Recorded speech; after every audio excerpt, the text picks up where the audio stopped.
Hello mga kasari, ako nga pala si Emma. 5 years na po itong aking tindahan mga kasari at ang aking puhunan ay 3,500 lamang.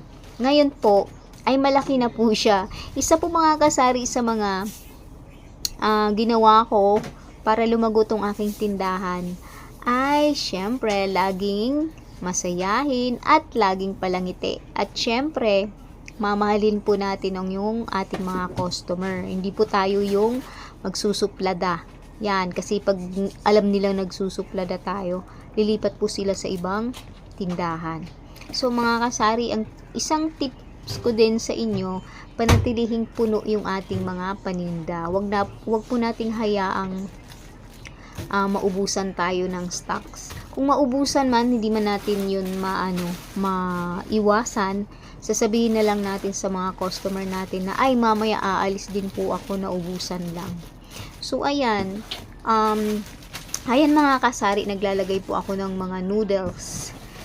Box na po ako pag bumili ako niyan kasi fast moving po kasi itong mga pansit canton. Kaya per box po ako bumili. Kasi pong per box po, meron po kayong discount. Yan, iba po kasi ang presyo ng per box kumpara sa tingi-tingi lang pag bumili ikaw sa grocery. Kaya, ayan, box po yan pag mga fast moving. And, syempre, hindi rin pwedeng mawala yung mga bawang. Ayan, nilalagyan ko po yan ng mga presyo dyan po sa puwitan ng mga bawang para hindi na ako pa isa-isa na magtimbang. Kasi yung mga customer na bumibili sa akin, pa isa-isa lang ng... Ayan nga mga kasari, yung aking mga tinapay, dito ko lang siya sinabit. Tapos nilagyan ko na siya ng mga price para pag umalis ako na malengke, ayan, alam nila yung mga presyo.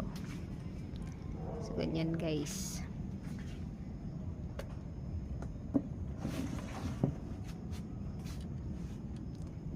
Ayan. Yung mga kursini ko, mura lang yan mga kasari. 11, tapos yung Dewey Donut, 11, Watatops, 10. Ayan guys. Hindi ko masyadong minahalan yan guys para mabilis maubos. Kasi everyday naman kasi akong namimili.